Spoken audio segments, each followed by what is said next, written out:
네, 그렇다면 현재까지 파악되는 상황과 또 사고 원인은 무엇인지 저희 염건웅 유원대 경찰 소방행정학부 교수 그리고 사회 방준혁 기자와 함께 짚어보도록 하겠습니다. 두 분 어서 오세요. 안녕하십니까? 안녕하세요. 예, 지금 계속해서 상황이 바뀌고 있습니다.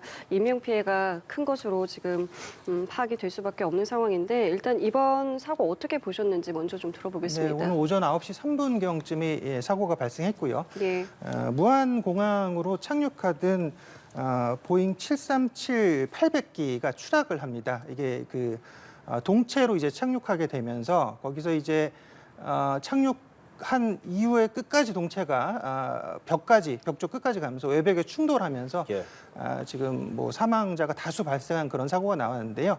일단은 그 사고가 발생하기 이전의 상황을 봤을 때 거기서 이제 그 기체 결함이 발생하는 그런 모습들이 여러 가지 목격이 됐고요. 현장에서도 지금 상황이 보고되고 있는데 지금 일단 현장에서 몇 분 전에 약 뭐 목격자 증언에 의하면 한 5분 전쯤에 이미 오른쪽에 있는 엔진 쪽으로 아까 버드 스트라이크, 그러니까 조류 충돌이 발생합니다. 조류가 이제 그 항공기랑 충돌하는 그런 상황에서 그 엔진 결함이 발생했을 것으로 이제 추정이 되고 있고요. 예. 그 이후에 이제 당연히 그 항공기는 착륙할 때 랜딩 기어, 그러니까 바퀴가 내려와서 이것을 이제 디스크 브레이크를 잡고서 이제 정지를 하는 그런 과정이 이어지는데 착륙하는 과정상에서도 랜딩 기어가 내려오지 않았고요. 예. 이제 동체로 이제 충돌하는 그런 상황에서 다수의 피해자가 발생한 그런 사고였습니다. 예.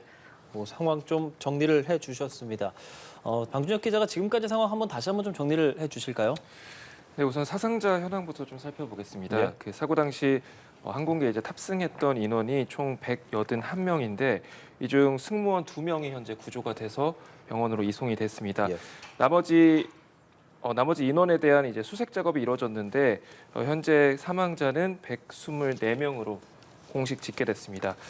나머지 실종자에 대한 지금 수색 작업이 이루어지고 있는데 일단 소방당국 판단으로는 대부분 좀 사망으로 추정을 하고 있습니다.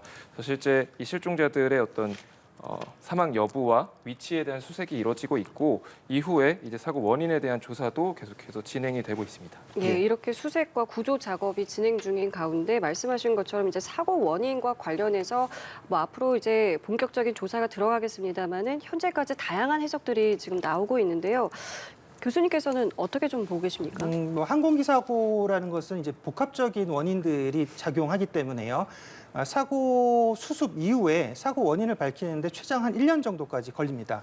그런데 이제 다만 지금 비행 기록 장치가 2개가 있는데 그중에 예. 하나는 이제 발견이 됐다고 하고요. 예. 그다음에 또 추가적인 하나를 더 발견해야 될 것 같고 이 비행 기록 장치, 그러니까 즉 블랙박스를 확인하고 그 내용들을 검토하면서 이 사고가 왜 발생했는지, 그러니까 관제탑과의 뭐 교신 기록이라든지 거기에 또 기체 결함이 어떤 부분에서 발생했는지 이런 여부들이 이제 확인이 될 것이고요. 그리고 일단은 지금 관제탑과 교신 내용이 지금 국토부 발표에서 어느 정도 지금 나오긴 했지만 거기에 보면은 국토부가 사고 발생 전에 관제탑에서 조류 충돌 경보를 전달했다라고 했거든요. 그래서 경보 전달 1분 뒤 조난 신호를 했고, 그다음에 메이데이 선언이 나왔고, 2분 뒤에 이제 사고가 났다라고까지 이제 여기에 지금 국토부 발표 자료에서 관제탑과의 교신 내용이 나와 있습니다. 근데 여기서 이제 여러 가지 의문점들이 들 수밖에 없어요. 지금 이 상황에서 아까 연합뉴스에서 지금 그 최삼칠 기종 예, 기장 예. 전 기장님하고 인터뷰했던 거 저 들었는데 예. 이게 지금 그 보통 이 랜딩 기어라는 게 항공기 안쪽으로 들어가요. 그래서 덮개로 닫히거든요. 보통 큰 항공기들은. 근데 이 737 항공기 같은 경우는 LCC라고 이 저비용 항공사에서 많이 이제 활용을 하고 있는데 우리나라 같은 경우도 지금 101대가 지금 운용이 되고 있거든요.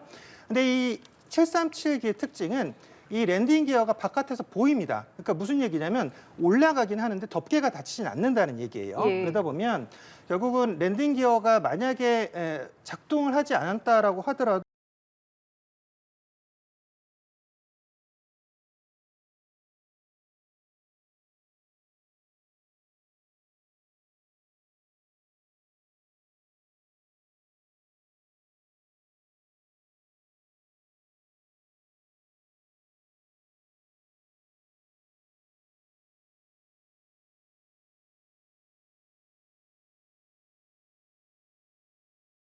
네, 그렇다면 현재까지 파악되는 상황과 또 사고 원인은 무엇인지 저희 염건웅 유원대 경찰 소방행정학부 교수 그리고 사회 방준혁 기자와 함께 짚어보도록 하겠습니다. 두 분 어서 오세요. 안녕하십니까? 안녕하세요.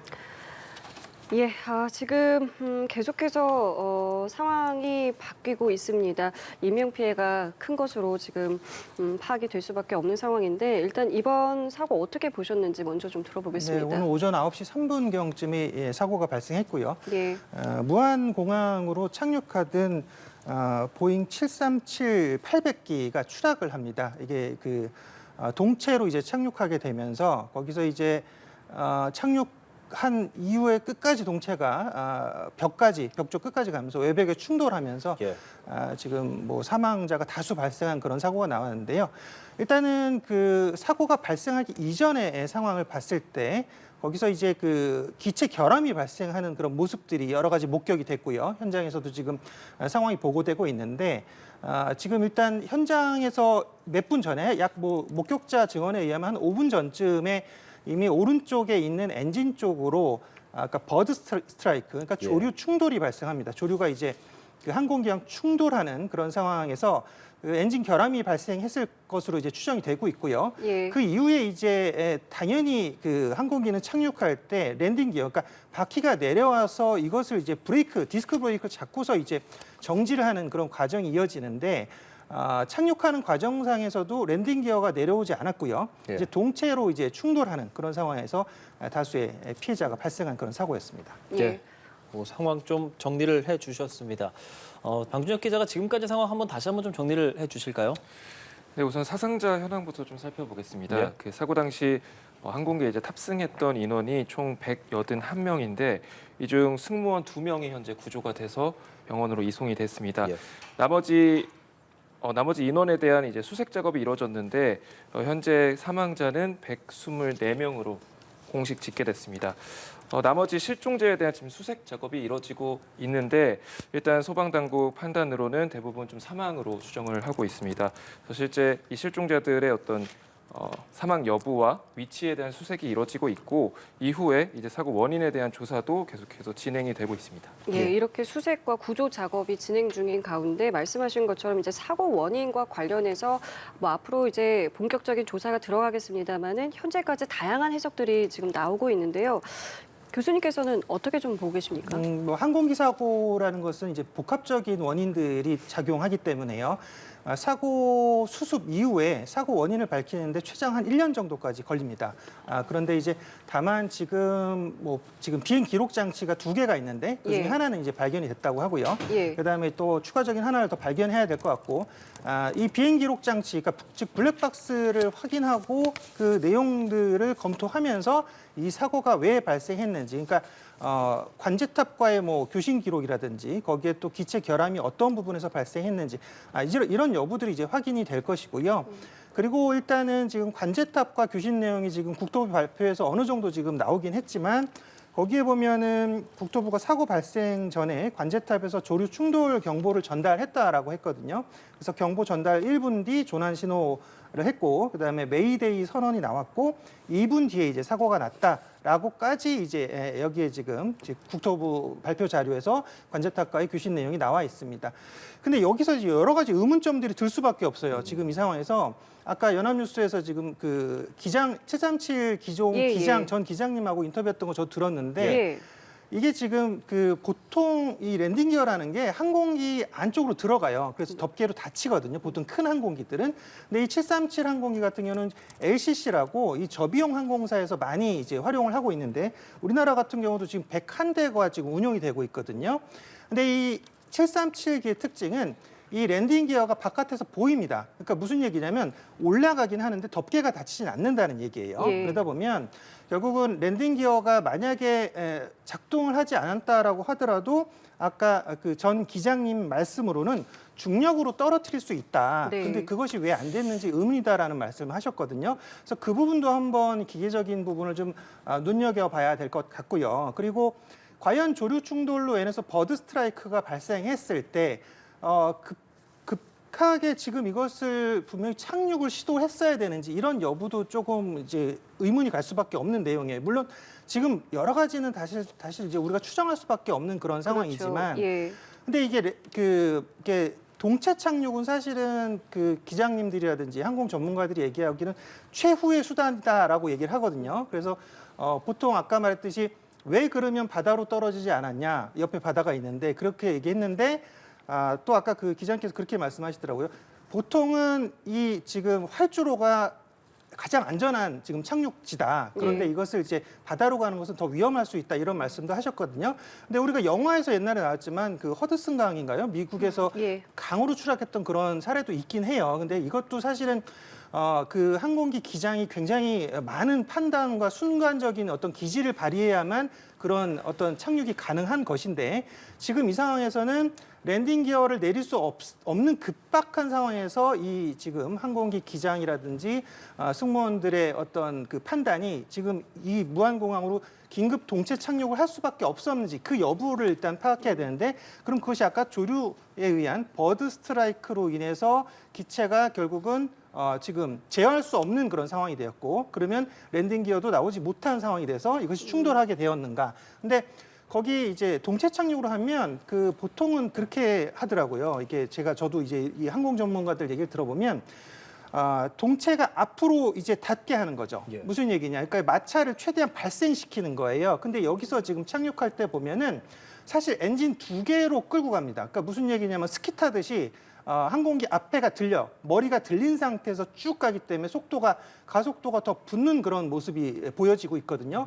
그러면 이건 동체 착륙이 물론 최후의 수단이고 여기서 할 수 있는 그런 조정할 수 있는 그런 상황이 굉장히 어려울 수 있다라고 하더라도 동체 착륙의 속도를 줄이는 것조차 되지 않았기 때문에 결국은 2.8km 밖에 있는 외벽에 충돌하고 거기서 이제 동체가 두 동강 나면서 거기에 큰 화재까지 이어지면서 다수의 사망자가 발생한 것이 아닌가라고 이제 볼 수가 있습니다. 말씀하신 기장님과의 통화에서 또 그런 말씀도 하셨습니다. 이게 한 엔진에서 어떤 화염이 발생한다 해도 다른 엔진으로 충분히 가능한데 왜 그거는 되지 않았는가 이 부분도 좀 살펴봐야 된다고 말씀하셨어요. 그래서 동체 착륙할 때는 보통은 그 항공유가 사실은 이게 굉장히 화재가 났을 때 굉장히 온도가 높기 때문에 추가 피해가 발생합니다. 그래서 이 동체 착륙을 하게 되면 항공유를 다 버린다고 해요. 그쵸. 버려서 예, 일단은 더 추가 피해를 방지하는 그런 역할들도 하는데 그러면 여기 지금 충분히 연료를 갖고 있다. 만약에 엔진이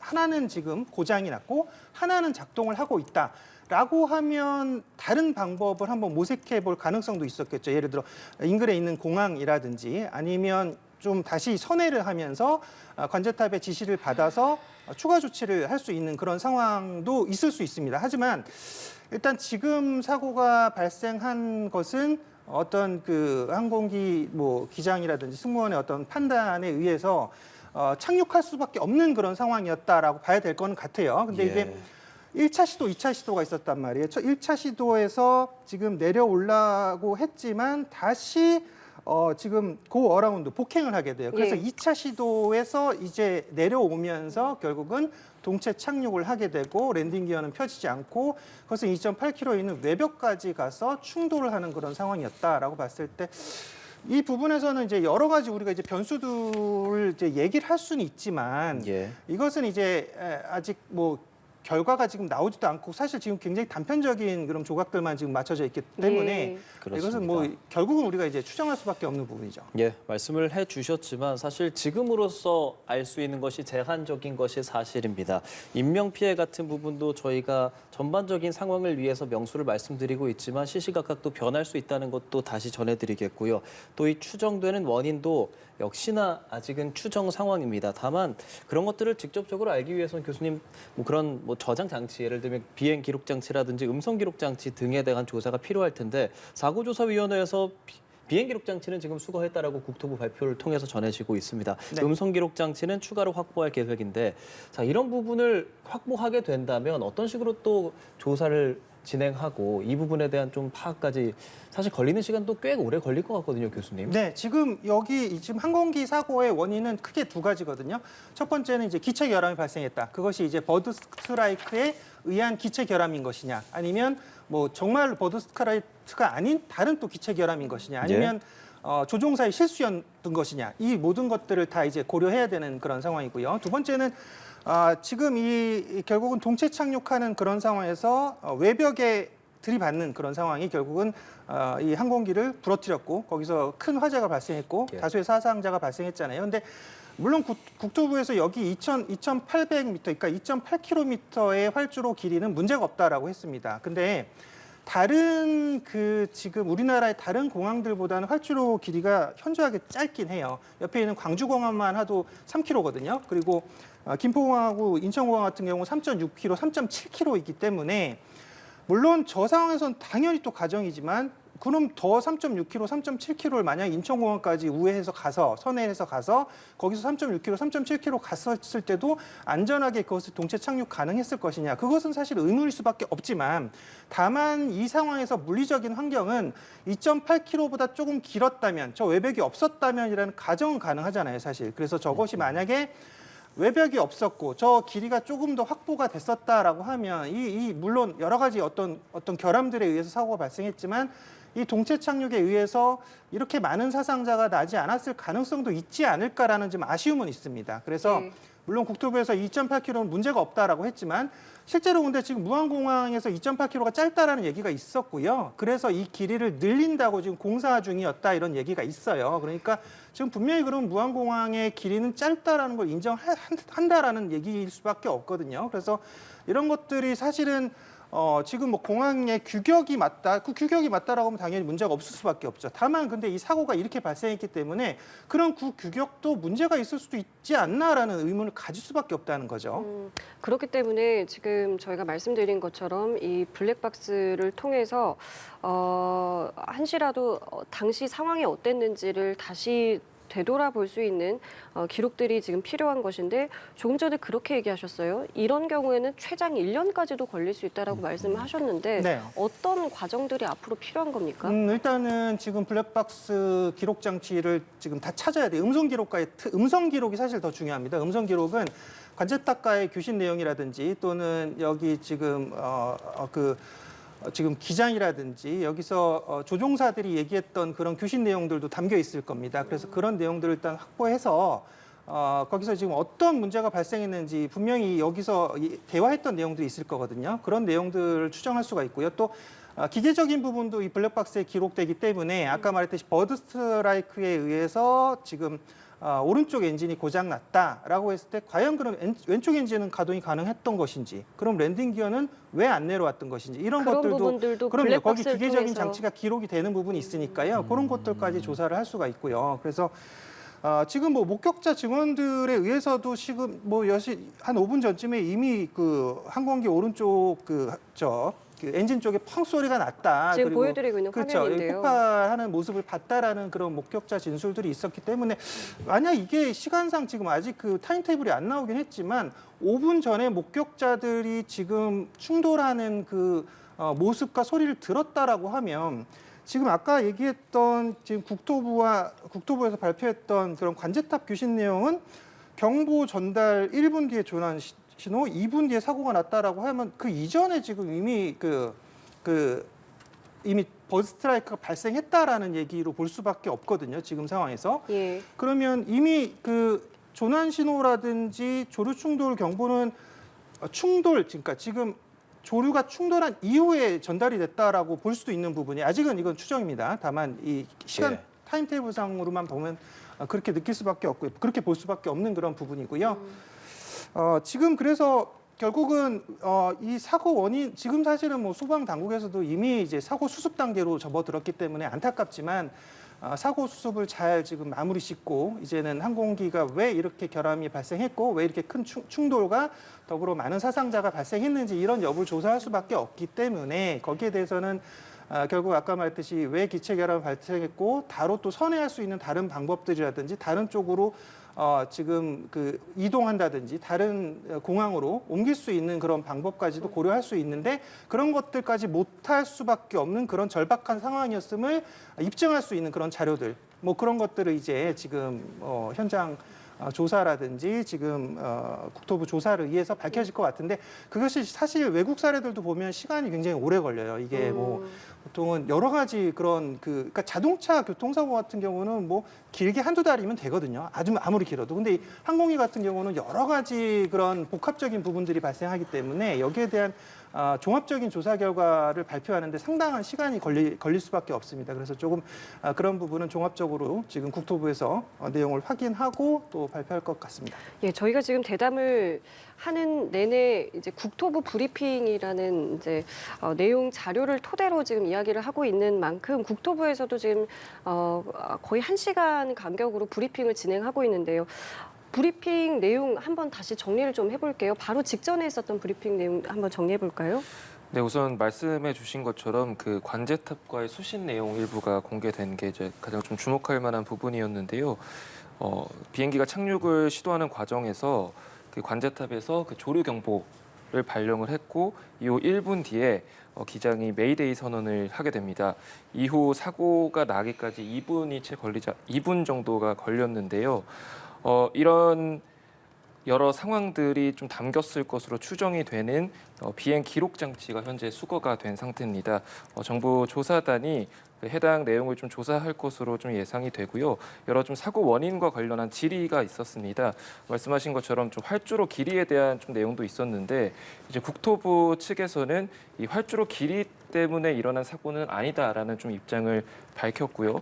그 나머지 오늘 좀 현장 대응에 대한 좀 언급도 있었는데 그 목포행을 비롯해서 좀 KTX 임시 열차를 좀 증편을 했고 또 소방과 뭐 경찰, 지자체 인력을 포함해서 1,500여 명이 현재 현장에서 대응을 하고 있습니다. 예, 말씀해 주신 것처럼 국토부에서도 관련 발표를 하고 있고 매시간 간격으로 하고 있지 않습니까? 네. 사실 지금 계속 제한적인 정보로 말할 수밖에 없는 상황이라 네. 국토부에서 어떤 부분을 조금 더 중점적으로 발표를 해준다면 상황을 파악하는 데 도움이 되겠습니까? 네, 일단은 지금 지금 이 항공기가 왜 지금 사고가 발생했는지 그리고 예. 왜 사고가 왜 더 커지게 됐는지 사고의 사상자가 왜 이렇게 발생하게 됐는지 이 여부를 이제 파악해야 될 것 같은데요. 그러니까 결국은 지금 버드 스트라이크가 첫 번째 원인이라고 봤을 때는 그것이 기체 결함을 발생시켰다. 그것이 이제 비상 착륙할 수밖에 없는 그런 상황을 만들었고요. 그러면 이제 비상 착륙을 하게 되면 관제탑에서 지금 이 항공기에 최우선권을 주게 됩니다. 항공기가 모든 것을 선택할 수 있게 만들어 주거든요. 근데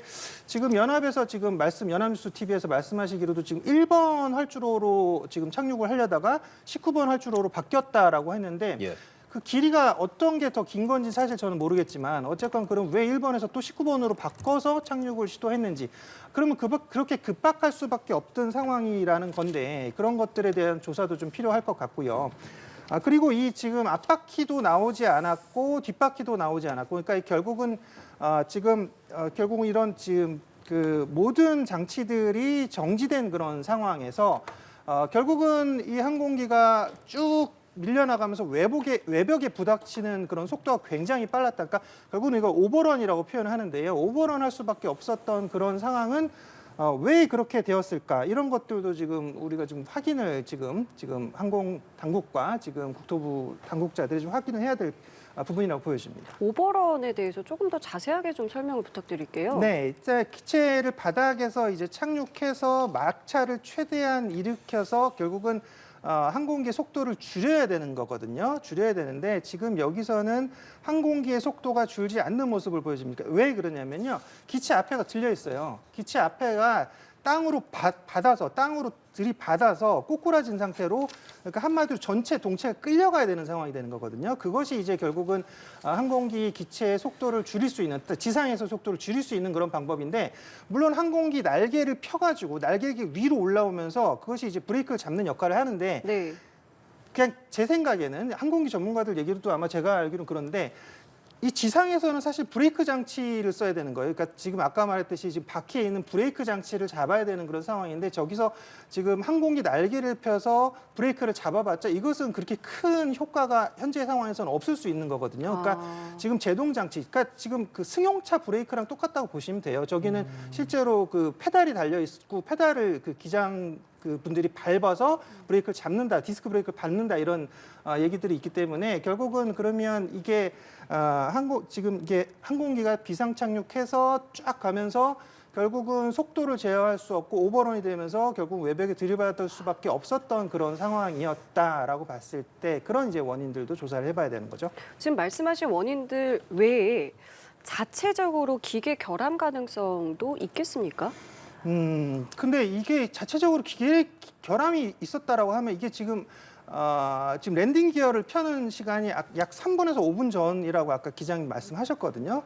랜딩 기어가 3분에서 5분 전에 펼친다라고 했을 때는 지금 착륙 시점 이전에 그 기체 결함이 있었다라고 하면 그걸 관제탑에 보고를 했었어야 되고요. 관제탑에서도 그러면 어떤 선회를 해라, 우회를 해라, 다른 공항으로 유도를 하겠다, 뭐 여러 가지 조치들이 서로 간의 교신상에 있었을 텐데 아마 5분 전쯤에 교신 내용은 아까 국토부 발표 자리에 없었던 걸로 봐서는 5분 전쯤에는 기체 결함이 없었다라고 볼 수밖에 없는데 그러면 기체 결함이 아니라 정말로 지금 버드 스트라이크, 조류 충돌에 의해서 거기서 이제 갑자기 급속한 기체 결함이 발생했고 그것이 이제 결국은 동체 착륙 원인이 됐고 이것이 이제 충돌 원인이 되지 않았나라고 이제 추정할 수밖에 없는 대목이죠.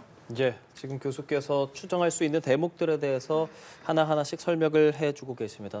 저희 보도국에서 성승환 기자가 계속 지금까지의 상황을 좀 정리해 주시면서 지금까지 상황들 한번 쭉 이야기 좀 부탁드릴게요. 예.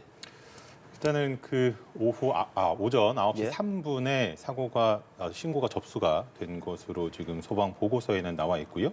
그리고 초진이 되기까지 43분 정도, 추가로 53분 정도 걸린 것으로 그렇게 알려져 있습니다. 그래서 일단은 사고 당시에 나왔던 진술들 그리고 또 소방청에서 브리핑한 내용들, 또 국토부에서 브리핑한 내용들을 지금 종합적으로 좀 말씀을 해드리면 일단은 가장 가까이에 있었던 국토부 브리핑을 보면 일단은 조류 충돌 경고를 관제탑으로부터 받았다고 합니다. 그것이 오전 8시 57분쯤입니다. 그러니까 사고가 9시 3분에 났으니까 6분 전에 이제 착륙 시도를 하자 이제 관제탑에서 조류 충돌 가능성이 있다.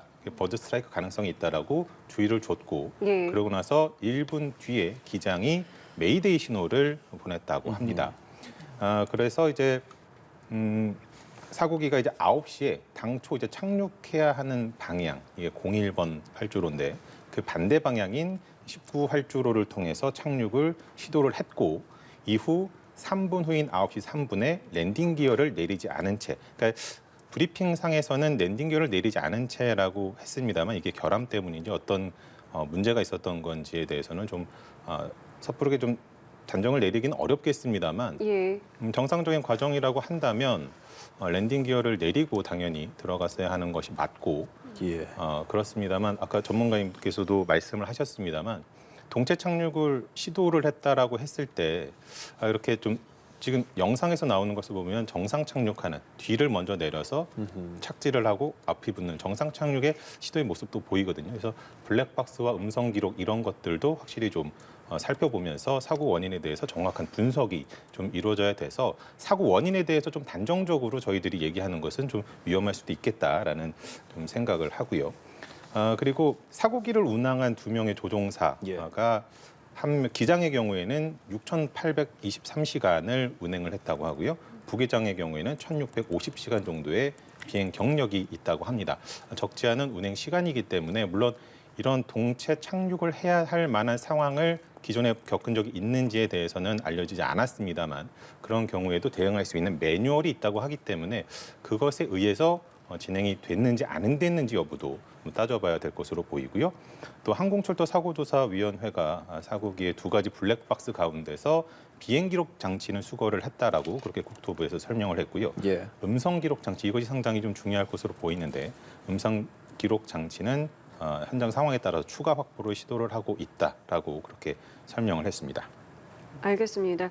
자, 그렇다면 지금 무한 여객기 사고와 관련해서 탑승자 가운데 생존한 2명은 목포에 있는 병원으로 옮겨졌습니다. 그리고 부상자들은 서울의 병원으로 이송될 예정인데요. 예, 그 병원에 취재 기자가 나가 있습니다. 현장을 연결해 보겠습니다. 고희군 기자 전해주실까요? 네, 저는 전남 목포에 있는 중앙병원 앞에 나와 있습니다. 이번 여객기 사고와 관련해 부상자 중 한 명이 이곳에서 치료를 받았습니다. 부상자는 20대 여성 A씨로 사고 여객기 승무원 6명 중 한 명입니다. 중경상을 입었지만 생명엔 지장이 없는 상황입니다. 이 승무원은 사고 당시 여객기의 훔이 비상구 부분에 있었던 것으로 전해졌는데요. 여객기가 벽과 충돌하는 과정에서 호미가 떨어져 나가 생명을 건진 것으로 알려졌습니다. A씨는 구조 당시 소방당국에 비행기 한쪽 엔진에서 연기가 난 뒤 폭발했다며 사고 당시 상황을 설명했습니다. A씨는 잠시 전 가족들과 함께 서울에 있는 다른 병원으로 이송됐습니다. 또 한 명의 생존자는 30대 남성 B씨로 B씨 역시 승무원입니다. B씨는 이곳에서 5분 정도 떨어진 목포 중앙병원으로 옮겨져 치료받다 오후에 서울 이대 병원으로 이송됐는데요. 왼쪽 어깨가 골절됐고 머리를 다쳤지만 의식은 있는 것으로 전해졌습니다. A씨와 마찬가지로 사고 당시 비행기 후미 부분에 있었던 것으로 알려졌습니다. 병원에서 어디가 아프냐는 의사의 질문에 어떻게 된 일이냐며 되물었던 B씨는 도착을 앞두고 안전벨트를 매고 있었고 비행기가 다 착륙한 것 같았는데 이후에는 기억이 없다고도 말한 것으로 전해졌습니다. 지금까지 목포 중앙병원에서 연합뉴스TV 고기입니다. 예, 목포에 나가 있는 저희 취재기자 연결해 봤는데 당시 상황을 지금 부상자가 설명을 했다라는 보도가 있었습니다. 비행기 한쪽 엔진에서 연기가 난 뒤에 폭발을 했다라면서 사고 당시의 상황을 설명했다고 하는데요. 이 내용 어떻게 좀 봐야겠습니까? 일단은 항공기가 지금 비상 착륙한 이후에 2.8km를 쭉 이제 추진해 나갔고요. 거기서 이제 외벽에 충돌하면서 결국은 앞부분에 굉장히 많은 충격이 가해집니다. 그래서 항공기가 사실 반토막이 났다라고 봐야 될 것 같아요. 그래서 뒷부분이 들리고 지금 항공기 후면만 형체가 겨우 남아있는 모습을 볼 수 있는데 결국은 충돌하면서 여기서 이제 큰 화재가 발생했고요. 그래서 소방당국에서 얘기하기로도 이미 이제 충돌한 상황에서 구조하러 갔을 때 이미 많은 그 희생자들이 밖으로 나와 있었다 이런 얘기를 합니다. 그러니까 현장에서 안타깝게도 좀 사망하셨다라고 보면 될 것 같거든요. 그러니까 이런 결국 큰 그 사고가 발생한 원인에서 우리가 이 활주로 길이가 뭐 규격에 맞지만 근데 그럼에도 불구하고 결국은 이 활주로 외벽에 부딪혀서 많은 사상자가 나온 건 맞거든요. 그래서 이 활주로 외벽이 결국은 큰 충돌을 발생시키고 거기에 이제 많은 이런 희생자가 나올 수밖에 없었다. 그래서 지금 생존자 2분 같은 경우는 이제 승무원 2분이신데 그분들 예. 같은 경우는 항공기 후미에 계셨었거든요. 그래서 지금 형체가 그나마 남아있는 항공기 후미에 계셨기 때문에 2분이 생존하신 거고 앞에 있는 항공기 앞부분, 중간 부분에 있었던 부분에서는 많은 희생자가 나올 수밖에 없는 그런 상황이었다고 볼 수 있죠. 예. 네. 말씀해 주신 것처럼 후미 비상구 부분에 2 승무원이 있었던 것으로 전해지고 벽과 충돌하는 과정에서 후미가 떨어져 나가면서 생명을 건진 것으로 지금까지는 전해지고 있습니다. 생존자가 2명으로 전해지고 앞서 말씀드린 저희 편의상 A씨와 B씨라고 이야기를 하겠습니다. A씨가 말한 부분들 그러니까 사고 당시의 상황들을 설명한 또 승무원이 있고 다른 승무원은 지금의 상황을 작금의 상황을 전혀 기억하지 못한다라고 이제 보도를 통해서 전해지는데 이렇게 소방 상황이나 이런 부분에 있어서 교수께서 이제 연구하시면서 그런 사례들이 좀 있습니까? 이렇게 좀 기억을 하기 어렵다거나 그런 상황들? 큰 충격을 받았을 겁니다. 이게 굉장히 큰 충격을 받았을 거고요. 항공기가 지금 두 동강 나고 앞에가 거의 전소되다시피 한 그런 상황이다 보면 결국은 굉장히 큰 충격을 또 뭐 뇌에도 지금 머리에도 굉장히 큰 충격을 받았을 가능성이 있어요. 그래서 그 충격으로 인해서 잠시 기억을 잊을 수도 있습니다. 그래서 한 분 같은 경우는 어느 정도 기억을 하지만 한 분 같은 경우는 지금 뭐 여기가 어디냐라고 얘기할 정도로 아예 기억을 못할 정도로 사고 당시에 정신을 잃고 그 큰 충격에서 지금 기억을 못하는 그런 상황일 수도 있습니다. 그래서 사고 당시가 굉장히 굉장히 큰 지금 폭발과 충격이 있었다라고 우리가 예상할 수 있는 그런 지점인 거죠. 예. 자, 경찰도 수사본부를 꾸리면서 지금 사고에 대해서 본격적으로 수사를 이제 착수를 했고요. 앞서 제주항공 브리핑에서도 일단은 사고 수습과 유가족 지원을 최우선으로 두되 정부의 공식적인 조사가 이제 있어야 한다라고 밝혔는데요. 어떤 부분들이 그러면 앞으로 이제 좀 진행이 되겠습니까? 일단은 사고 원인을 밝혀야 됩니다. 사고 원인을 밝혀야지 또 희생자들에 대한 어떤 그런 피해 회복의 그 의미도 있는 거거든요. 그래서 일단은 사고 원인을 밝혀서 피해 회복을 해줘야 된다, 그런 부분도 있고, 그 다음에 또 추가적으로는 이 희생자들의 가족분들 같은 경우 지금 굉장한 충격에 빠지셨을 겁니다. 아마 내 가족이 지금 아침까지도, 사실은 아까 9시쯤에 그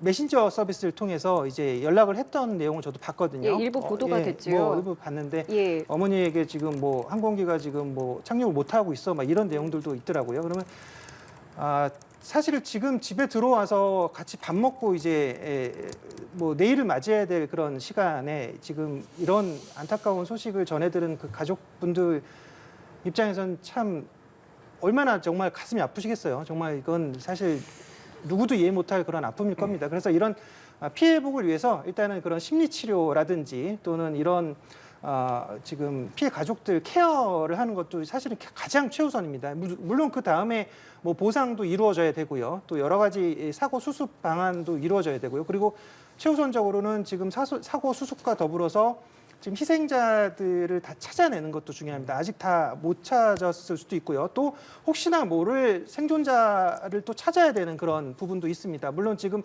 소방당국에서도 일렬로 쫙 줄을 세워가지고 계속 지금 그 공항 주변 계속 수색하는 그런 모습들을 볼 수가 있거든요. 그러니까 예. 혹시나 모를 또 생존자를 하나라도 더 찾기 위해서 또는 실종자를 더 찾기 위해서 하는 그런 지금 소방당국, 경찰 또 군 당국의 그런 모습들을 볼 수가 있는데요. 그런 그 희생자들을 지금 또는 생존자, 희생자 또 이런 분들을 빨리 찾아내서 빨리 이 사고를 수습하고 또 어떤 분들이 여기 지금 계셨는지 이런 것들을 좀 빨리 신속히 파악하는 것이 중요하다라고 보여지고, 또 가족들에 대한 어떤 그런 그 심리적인 지원 방안, 케어 방안 이런 것들도 빨리 좀 마련하고 조속히 시행돼야 될 것이라고 보여집니다. 예, 맞습니다. 이게 지금 사고 수습뿐만 아니라 탑승자 가족들을 지원하기 위해서 지금 저희도 화면으로 보여드리고 있죠. 제주항공 관련해서 저희가 보여드리고 있는 연락처를 통해서 연락을 해주시면 되겠습니다. 또 정부 차원에서도 코레일과 관련해서 지금 임시 열차를 운행한다라는 속보도 있었는데요. 관련 내용도 좀 말씀해 주실까요? 네, 이제 아무래도 가족분들이 전국 각지에 계실 테니까요. 예, 특히나 이제 무안으로 좀 이동을 하시기 위해서 교통편들이 좀 필요하기 때문에 교통편을 좀 이용할 수 있는 그런 부분들에 대해서 코레일에서 좀 진행을 하겠다라고 좀 발표를 한 바가 있습니다. 그러니까 이제 상행 특별 열차, 하행 특별 열차 같은 임시 열차인데 서울역을 오후 3시 정각에 출발을 하고요.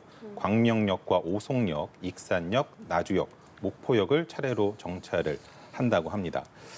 그리고 상행 특별 임시 열차는 목포역에서 오후 8시 30분에 출발을 해서 마찬가지 나주역, 익산역, 오송역, 광명역, 서울역에 정차를 한다. 이렇게 지금 코레일에서 공지를 한 상황입니다. 예. 그리고 무임으로 열차를 이용할 수 있다는 점 한번 말씀드리고 싶고요. 그리고 나주 목포역에서 연계버스도 운행한다는 점 참고하시면 좋을 것 같습니다.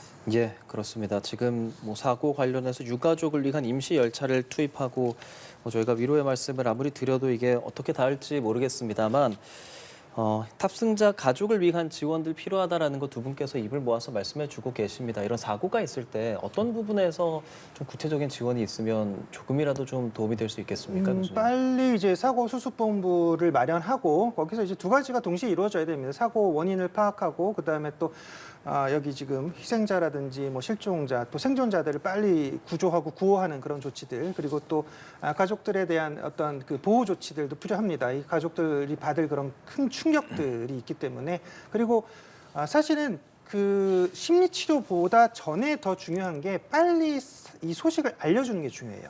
무슨 얘기냐면 지금 가족들은 계속 기다리고 있잖아요. 지금 내 가족이 어떻게 됐는지 이런 것들을 가장 궁금해하는 분들이기 때문에 이런 것들은 지금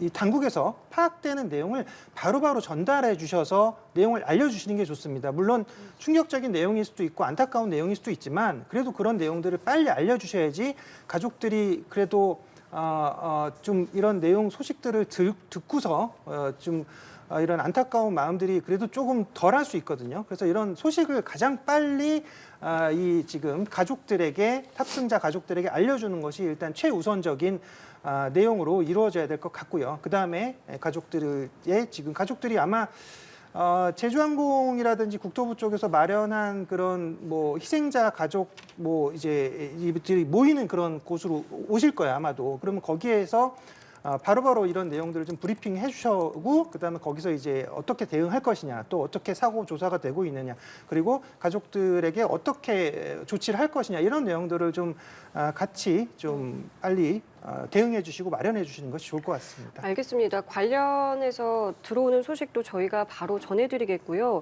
또 하나 좀 우려스러운 거는 이제 구조와 수색 작업이 지금 현장에서 진행되고 있는데 곧 날이 어두워지지 않겠습니까? 네. 관련해서는 큰 문제는 없겠습니까? 뭐 일단은 화재는 다 진압한 것 같고요. 화재는 지금 아마 거의 진압됐을 거라고 예상이 되고 있고 그러면 추가적으로는 여기에 이제 생존자를 뭐 구조하면 사실 좋겠지만 소방 당국에서 밝히기로도 지금 일단 사고 수습 단계로 돌입했다라고 얘기를 하고 있습니다. 그러면 결국은 빨리 지금 탑승자들을 찾아내는 것이 최우선이다. 왜냐하면 이제 밤이 되면 이게 또 그리고 이 지금 항공기가 충돌한 상황에서 외벽에 부딪히면서 항공기가 두동강 나면서 현장에서 이 탑승객들이 밖으로 이제 튀어나가는 그런 상황이었단 말이에요. 그러니까 인근 근처에서 더 먼 곳에 간 탑승객도 있을 수 있습니다. 그러니까 이런 분들은 지금 어두워지면 못 찾아낼 수도 있거든요. 그래서 이런 분들까지 다 찾아내기 위해서는 빨리 지금 날이 어두워지기 전에 최대한 빨리 지금 탑승객들을 찾아내는 것이 우선일 것 같고요. 그리고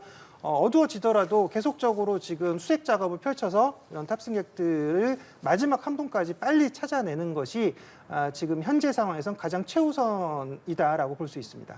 예, 지금까지 수습되는 내용들 일단 22명의 신원을 확보했다라는 내용도 전해지고 2명에 대해서는 구조가 완료돼서 병원으로 이송됐다라는 소식도 전해드리고 있는데 말씀해 주신 것처럼 뭐 지금으로서 뭐 어느 정도 이 희생자의 규모가 뭐 늘어날지 어떻게 될지 정확하게 알 수 있는 부분은 아닙니다. 저희도 모든 내용을 지금 속보로 전해드리고 있다는 거 다시 한번 전해드리겠고요. 181명이 탑승하고 있는 항공기에 대해서 전남소방청에 따르면 125명의 희생자가 수습이 되었고 22명의 신원이 확인됐다라는 내용까지 전해졌다는 것 다시 한번 전해드리도록 하겠고요. 유가족들도 역시 지금 공항에 마련되어 있는 가족 대기실에서 함께 모여 있는 것으로 보입니다. 말씀해 주셨지만 이제 날이 어둡기 전에 이런 부분에 대해서 빠르게 좀 처리도 해야 될 거고 수습도 해야 될 텐데 경찰이나 소방 인력적인 측면에서는 좀 충분하다고 보시는지 또 그들도 뭐 정신적으로나 신체적으로 쉽지 않은 부분도 있을 수 있을 것 같거든요. 네, 일단은 뭐 소방에서도 아까 대응 3단계 바로 조치했다라고 했고요. 예. 지금 경찰, 소방, 군 병력까지 동원해서 모든 가용 자원을 지금 동원하고 있습니다. 지금 현장에서 사고 수습을 위해서 최선을 다하고 있는데요. 아마 야간에 어두워져도 또 조명을 활용해서 조명 켜고 또 거기서 이제 탑승객들을 찾아낼 겁니다. 다만 이제 우려가 되는 것은 바로 신원 확인이 안 될 가능성도 있어요. 왜냐하면 이게 지금 화재도 있었고요. 또 예. 충격도 있었고요. 그리고 또 밖으로 튀어나가는 그런 경우도 있었기 때문에 여기에 대해서 바로 신원 확인이 안 될 가능성도 있어요. 신원 확인은 어떻게 진행을 하는 보통은 겁니까? 사실은 자기 소지품에 신분증을 갖고 있는 경우들이 많죠. 그래서 신분증으로 보통은 거의 확인이 되지만 그렇지 않았을 때는 뭐 이제 얼굴로 확인하고 또는 뭐 지문으로 확인하고 여러 가지 그것도 안 됐을 때는 이제 유전자 감시까지도 하게 되는데 일단은 신원 확인이 바로바로 이제 안 되는 경우도 있기 때문에 그런 경우에도 빨리 신원 확인을 할 수 있는 그런 조치를 해서 가족들께 알려줘야 된다라는 거죠. 기체가 워낙 불안정한 상황이기 때문에 2차 피해에 대한 우려도 있는데 관련해서는 괜찮겠습니까? 뭐 지금 현재 2차 피해가 추가적으로 발생할 우려는 없을 것 같습니다. 왜냐하면 뭐 기상 상황도 지금 뭐 여기에 뭐 돌변 뭐 돌발 변수 기상 상황은 현재는 없을 것 같고요. 그다음에 뭐 기체에서 추가적으로 뭐 화재가 발생할 가능성도 현재는 적어 보입니다. 그렇기 때문에 예. 여기에 뭐 추가적인 어떤 뭐 사고가 또 발생한다 이런 것들은 뭐 가능성이 거의 없어 보이는 그런 상황이고요. 다만 현장 보존을 잘 한 상태에서 아까 말했듯이 마지막 남은 그런 탑승객들까지 찾아내고 또 신원 확인해서 빨리 가족들께 알려드리고 현장을 잘 보존해야만 또 여기서 물론 우리가 여기서 스모킹 건이라고 할 수 있는 비행기 블랙박스 2개를 찾아내서 음성 기록까지 다 우리가 확보해야 되지만 그럼에도 불구하고 현장에서 또 볼 수 있는 그런 기록들이 있거든요. 왜냐하면 모든 기록들은 여기 남아 있어요. 사실 이 증거들이 다 남아 있기 때문에 현장에서 또 잘 보존해서 현장 기록들도 좀 잘 확보할 필요성도 있어 보입니다. 네, 지금 경찰은 을호 비상 명령 또 가포 비상 발령을 했고 또 최상목 대행 같은 경우에는 무안 지역을 특별 재난 지역으로 선포를 하지 않았겠습니까? 관련 내용 전해 주실까요? 일단은 그 경찰에서 또 신속하게 대응을 했습니다. 그 무안 지역에 대해서 가포 비상을 내려서 이 경우에는 휴가 사용이 다 정지가 되거든요. 그래서 100% 모든 경찰 경력들이 다 활용이 가능하다라는 점이고 예. 그리고 의로 목포나 이런 곳에서 의로 비상을 내린 경우도 50% 정도까지는 전원 다 활용이 가능하다. 예. 그런 부분 때문에 긴급하게 좀 아무래도 수색 작업이 이런 데 인력이 많이 필요하니까 경찰도 그렇고 군도 그렇고 가용자원을 총동원하라는 그런 정부 부처들의 메시지가 있었다 보니까 예. 그런 부분에서 신속하게 좀 됐다라는 말씀을 드릴 수 있을 것 같고요. 그리고 최상목 대통령 권한대행 부총리 겸 기획재정부 장관의 경우에 바로 오전에 현장을 내려갔습니다. 내려가서 상황을 돌아보고 그래서 무안 군청에서 이제 그 중대본 2차 회의를 이제 두 번째 회의를 진행을 하면서 국민께 송구하다라는 말씀과 얘기와 함께 그러면서 이곳을 무안을 이제 그 특별 재난 지역으로 선포하겠다. 그러니까 언론에서는 이제 선포했다라고 좀 보도를 한 부분들이 있는데 예. 하겠다, 이제 곧 하겠다라는 의미다라고 정정해서 기재부 대변인실에서 공지를 한 바가 있다라는 점을 좀 강조해서 말씀을 드리겠습니다. 서둘러서 이런 부분들이 지정이 돼서 이 곳에서 겪을 수 있는, 이 지역에 겪을 수 있는 또 피해나 이런 것들도 최소화하겠다라는 그런 의지가 있다. 이렇게 좀 설명을 드릴 수가 있을 것 같고요. 그리고 한 가지 말씀드리고 싶은 게 이제 국토부에서 그 브리핑을 했을 때 기자들이 가장 좀 많이 물어봤던 부분들이 이런 부분이 있습니다. 그러니까 무안 공항의 활주로가 짧은 것 아니냐라는 예. 부분에 대해서 굉장히 좀 집중적으로 물어봤거든요. 예. 이게 무안 공항 활주로가 2,800m 정도라고 합니다. 네. 그런데 이제 그 국토부 설명에서는 그 전에도 항공기들이 운행을 했고 국제선들도 다니고 미국에서 오는 그런 대형 비행기들도 이착륙을 하는 곳이기 때문에 그 길이에 대해서는 문제가 아니다라고 설명을 했습니다만 인천공항 같은 경우는 3,750에서 4,000m 정도 된다고 하고요. 김포공항은 3,200에서 3,600m 정도 된다고 해서 그거보다는 짧기는 합니다. 하지만 또 마찬가지로 다른 국제공항인 청주공항이나 대구공항과는 거의 비슷하거나 조금 더 그 긴 수준이기 때문에 50m 차이 나는 것 같더라고요. 네네.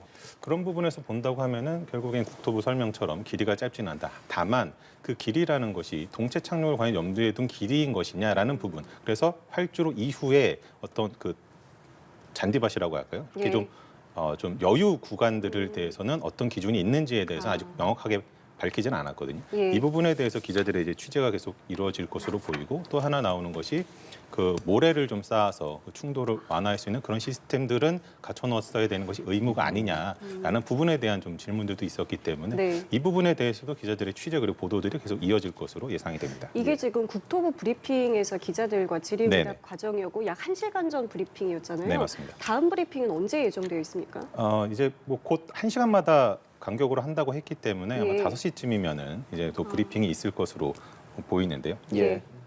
알겠습니다. 뭐 잠시 뒤에 혹시나 상황이 연결이 되는 부분이 있으면 저희는 언제든지 현장 상황을 좀 들어보면서 시청자 여러분께 정보를 전달해드리기 위해서 노력하겠다라는 말씀드리겠고요. 활주로에 대한 언급을 좀 해주셨어요. 저희가 논의 초반에 관련된 이야기를 했지만 한 네. 2,800m 정도로 전해지고 이게 기준상 잘못된 것은 아닙니다. 당연히 네. 그러면 이거에 대한 뭐 허가가 날 수는 없겠죠. 네. 하지만 뭐 오버런이라든지 동책 착륙 이런 부분에 있어서 정말 만약의 가정이지만 조금 더 길었다면이라는 부분을 말하는 전문가들도 있는 것도 사실이죠, 교수님. 네, 저도 그 얘기 하고 싶은데요. 아까 기자님 말씀대로 일단은 그 외벽이 없는 상태로 쭉 이어져서 만약 활주로는 끝났다라고 해도요. 거기가 그냥 뭐 잔디밭으로 돼 있다, 예. 풀밭으로 돼 있다라고 하면 쭉 이어져서 나갈 수 있었던 건데 거기 하필 왜 외벽이 있었냐? 그럼 이건 2.8km로 딱 한정해 버리는 수밖에 없는 거거든요. 그러니까 저기 외벽이 만약에 없었다면 그러면 동체 착륙을 고려해서 2.8km 이상 나갈 수 있게 지금 활주로를 마련해 놓았다면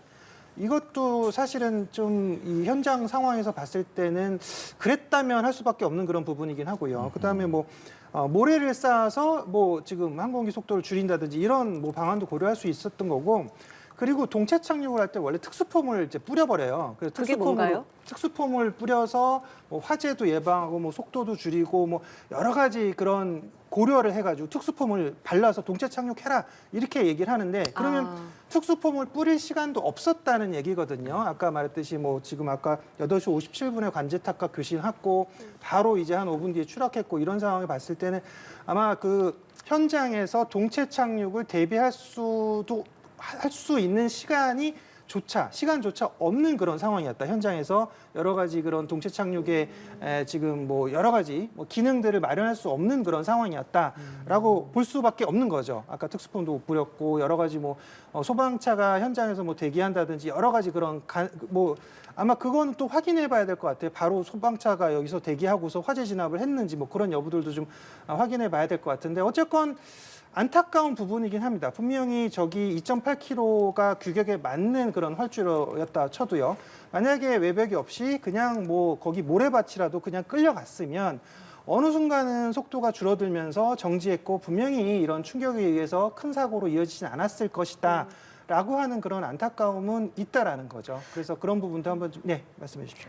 지금 말씀을 들어보면 동체 착륙을 하게 되더라도 그에 따른 매뉴얼이 당연히 있다라는 말씀이신 거고 네. 그럼 지금은 그 동체 착륙을 시행하기까지 매뉴얼조차 시행할 수 없는 아주 긴박한 상황이었다라고 추정할 수밖에 없다. 네. 이렇게 요약을 하면 되겠습니까? 그러니까 여기 지금 지금 활주로는 2.8km가 결국 국제 규격에도 맞다는 얘기예요. 결국은 지금 태국에서 온 항공기가 착륙할 수도 있고 지금 여기 국제공항으로 사용되고 있으니까요. 실제로 국내선은 광주 쪽으로 많이 가고 지금 국제선은 이제 무안 쪽으로 많이 지금 항공기가 이착륙을 하고 있다라고 알려져 있거든요. 그러니까 국제선 규격에도 정확히 맞는 것이고.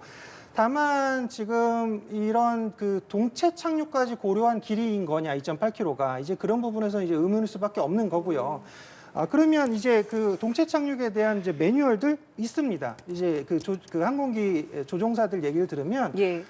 그 항공기 조종사들은 굉장히 많은 수백 시간의 훈련을 계속 받는 그런 분들이기 때문에 동체 착륙에 대해서도 훈련을 받는다 그래요. 이건 상황이 어떻게 되고 이런 어떤 조치를 해야 되고 이런 훈련들까지 다 받는다라고 알려져 있어요. 그러면 분명히 이런 매뉴얼에 의거해서 지금 뭐 조종사분들 같은 경우도 지금 이 현재 항공기 조종사가 6천여 시간 이상 지금 비행 시간을 갖고 계신 분이기 때문에 충분히 그런 지금 이런 추락 사고에 대비한 그런 부분과 또 동체 착륙에 대비한 그런 부분까지도 아마 매뉴얼을 다 알고 계시고 훈련도 다 받으셨을 겁니다. 근데 예. 이제 왜 그런데 여기서 결국은 동체 착륙을 했는데 이런 바퀴가 펴지지 않았고 그럼 이것이 왜 또 외벽과 충돌했느냐 이런 부분에서 어떤 결함이 발생했느냐 이런 걸 이제 파악해야 된다는 거죠. 예. 예. 뭐 지금 사실 전해지는 바로는 이 활주로를 좀 연장하기 위한 공사도 앞두고 있었다라는 부분도 있기 때문에 교수께서 말씀하신 부분들이 더 와닿는 부분이 있는 것 같습니다. 기자님 지금 뭐 아직까지는 국토부 발표 등을 조금 더 기다려봐야 하는 부분이기는 하지만 어떤 부분들 저희가 좀 주목해서 들어봐야겠습니까? 아무래도 이제 기자들은 지금 브리핑이 추가적으로 있다면 그 예. 부분에서 가장 많이 물어볼 것은 추가적으로 파악된 원인 이 부분에 대한 것일 거고 아까 뭐 전문가님께서도 지적을 해주셨던 부분들 역시도 기자들은 의문점을 갖고 있거든요. 과연 동체 착륙 매뉴얼에 맞춘 랜딩이었느냐라는 부분, 앞머리가 들려 있었다는 부분. 그렇다면 앞머리가 들릴 정도로 어떤 바람에 의한 것이든지 외부 환경에 의한 것이든지 그럴 만한 기상 상황이었느냐 역시에 대해서도 질문이 있을 수 있고요. 그리고 그 부분도 있습니다. 이제 무안군에서 이제 사고가 난 다음에 이제 그 재난 안전 안내 문자가 조금 늦장 발송이 됐다라는 부분들도 있거든요. 이런 부분에서 그런 시스템적인 부분들 그리고 그러면 이제 즉각적으로 알림을 하고 즉각적으로 대응하고 이런 부분에 대한 부분에 좀 미비점이 있었던 것 아니냐라는 지적이 있을 수 있고 그리고 특히나 지금이 이제 그 대통령 권한 대행의 상태로 이루어지는 부분이기 때문에 그런 부분에서 무언가가 조금 국가적 재난 상황에 대비함에 있어서 뭔가 미비점이 있는 것 아니냐 그런 부분들이 허점들이 나타날 수 있는 것 아니냐는 우려들이 있었던 것이 사실이거든요. 네. 그런 상황에서 사실 진행됐던 부분이기 때문에 과연 이런 정부 부처들이 굉장히 긴박하게 움직였습니다만 과연 효율적으로 움직였는지 그리고 잘 조율이 된 상태로 컨트롤 타워가 있는 상황에서 기재부가 그 역할을 잘 수행을 했는지에 대한 질문들도 이어질 것으로 보입니다. 그리고 조금 전 브리핑에서 기자들이 이런 질문도 했습니다. 이 풍향과 비행기의 진행 어떤 방향 속도도 연관이 있었겠느냐라는 질문을 했는데 이 부분에 대해서는 추후에 브리핑을 하겠다고 했거든요. 네. 관련해서는 어떻게 보고 뭐 계세요? 고려해야 될 상황입니다. 이 사고 원인에 있어서 당연히